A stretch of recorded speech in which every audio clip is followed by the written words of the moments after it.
Okay, so just before we get started, I'm hoping for a day where things go a little bit more to plan than they did do yesterday.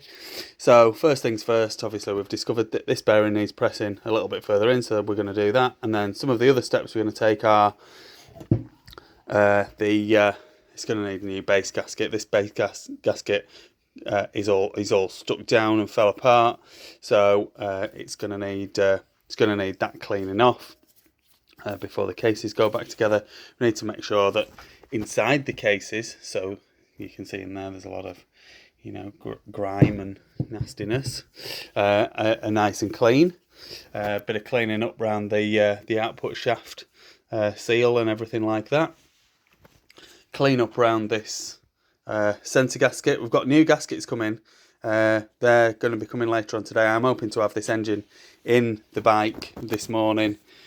So the gasket's clean. The gasket surface is cleaned up, and the engine back in the bike.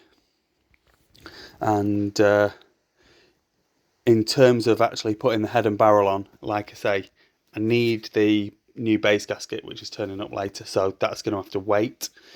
Once I've got the head and barrel on, I'm going to rerun that leak down test, because obviously it was that kind of diagnosed the air leak here, and then it was trying to fix that then made us realise that this bearing hadn't been pushed in enough. So first job, push that bearing in, then clean up the gasket surface, mating surfaces.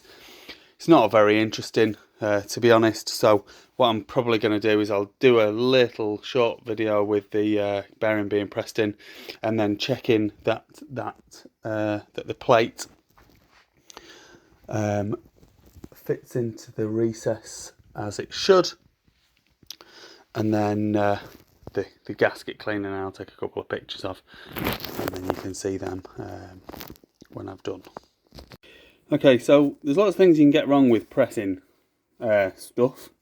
You can press things in an angle and all this, that and the other. Anyway, so a couple of steps that I'm taking today. I like pressing bearings with other old bearings. They've got an outer or obviously a solid object of the right kind of diameter, but I don't think that I have got an attachment for the press that's going to go far enough to the edge of this bearing. So this is an old bearing that's come out of something else. I save them, and it actually fits perfectly. So I'm going to use that as my pressing kind of medium. I'll use an adapter in the bottom of the press of the press ram, and I'll press against this bearing to push the other bearing in.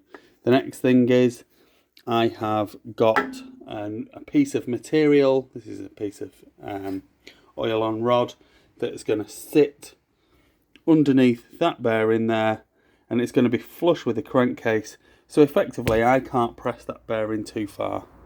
So that's thing number 2. And then the third thing is, when I put that in there, it lifted the crankcase up slightly, and so I've put an extra plate under the other side of the crankcase to keep it level, so that I'm going to press it straight in. Couple of simple things, but it's just going to make the job a little bit easier and better.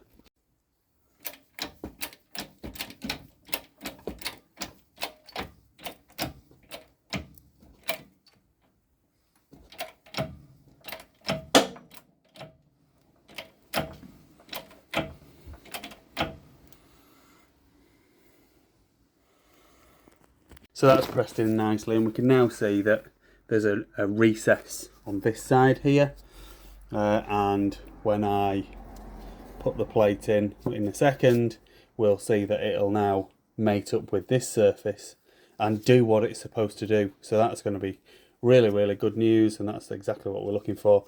I am going to put a fraction of extra sealant on, just to make sure that it does seal. I've put sealant on this gasket now already, so a little bit of extra on there because that's now cured, it's gone off. The other thing that I wanted to point out was, can you see that little hole there? pressing that bearing in, that extra bit has exposed that hole. That hole goes up to the crankcase, to the combustion, the bottom of the where the crank lives, and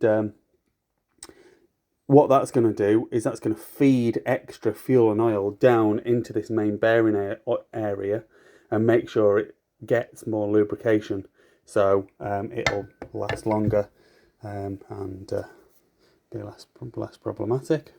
And obviously it's going to line up with one of these recesses here, which we've looked at before. Now there's 4 of them, and they're just going to keep fuel and oil mix in that area around that main bearing continually to keep it lubed. So happy days.